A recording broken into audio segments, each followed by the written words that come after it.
Hello tout le monde, j'espère que vous allez bien. Je suis très heureuse aujourd'hui de vous retrouver pour une nouvelle vidéo.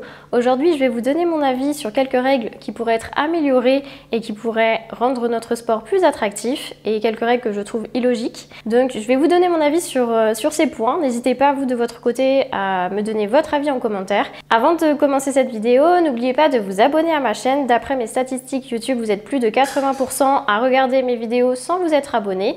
Alors, n'hésitez pas à vous abonner, à liker et à commenter. C'est parti!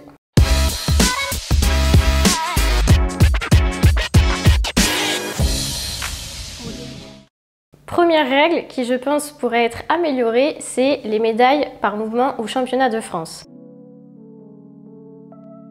Actuellement, au championnat d'Europe et au championnat du monde, on a un podium par total et on a également un podium par mouvement, c'est-à-dire qu'on peut être récompensé au squat, au développé couché, au soulevé de terre et au total. Ce qui compte bien sûr, c'est la médaille au total, c'est le classement final, mais je trouve que c'est vraiment très intéressant et c'est plutôt gratifiant pour les athlètes aussi d'être récompensés par mouvement. Je pense que c'est intéressant parce que ça permet de donner une médaille par mouvement à un athlète qui n'est pas forcément classé au total.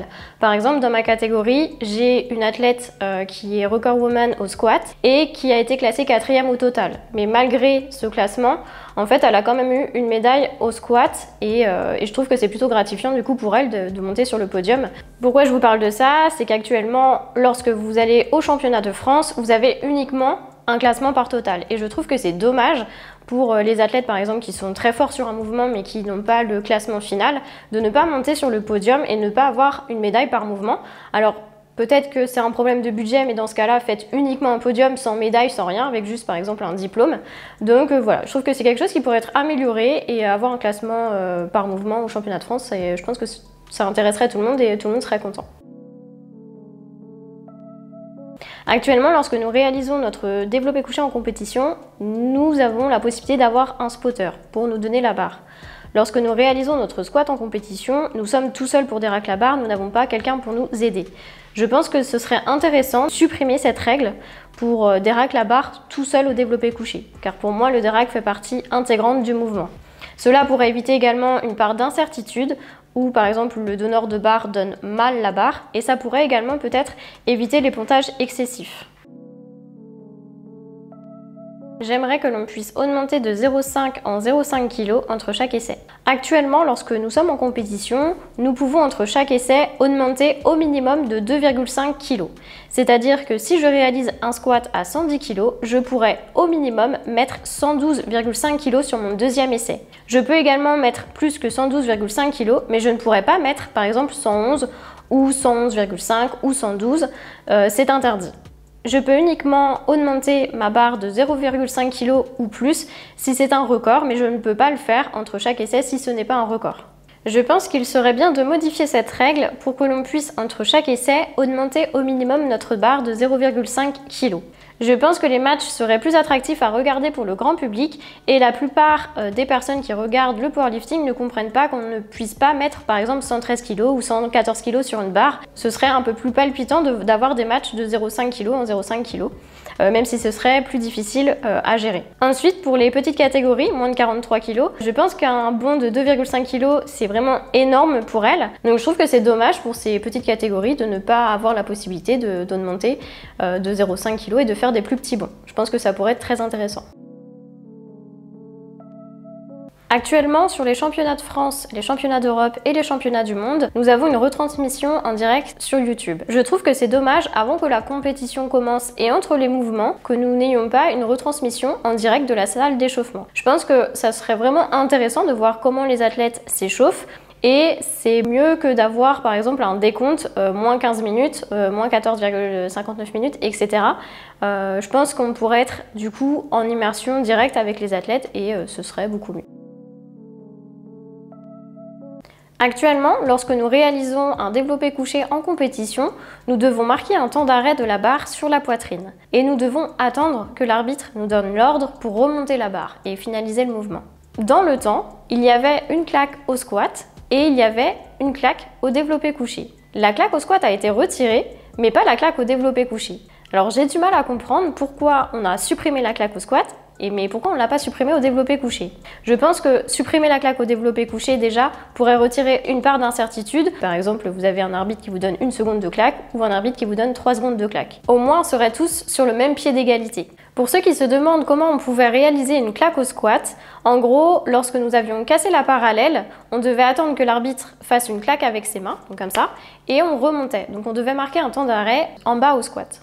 Je n'ai pas connu l'époque où on devait réaliser une claque au squat, mais je me demande pourquoi du coup on a retiré cette claque au squat et pas cette claque au développé couché. Donc si vous avez une idée, n'hésitez pas à me le dire en commentaire et du coup je serai ravie de lire vos avis.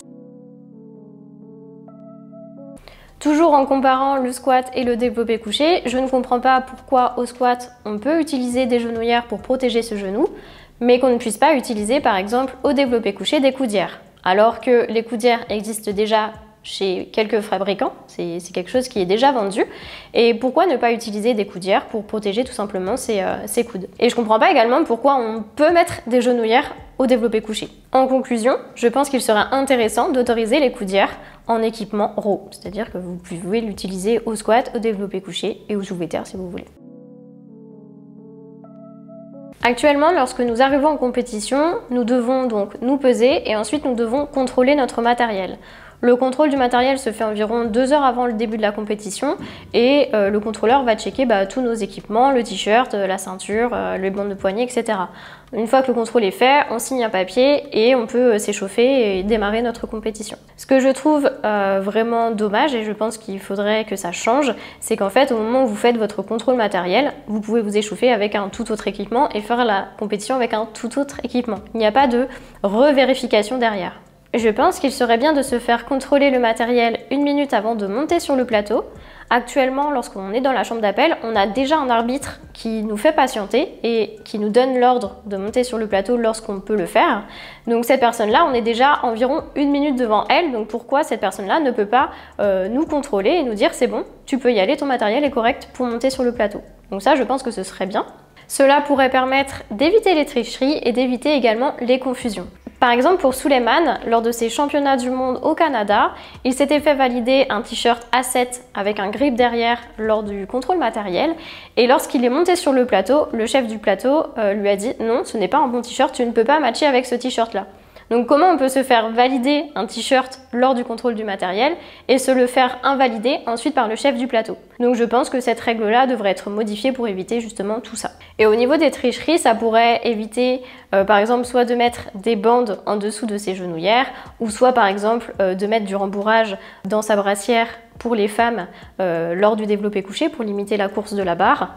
Donc voilà, je pense que ce serait bien de contrôler le matériel avant de monter sur le plateau.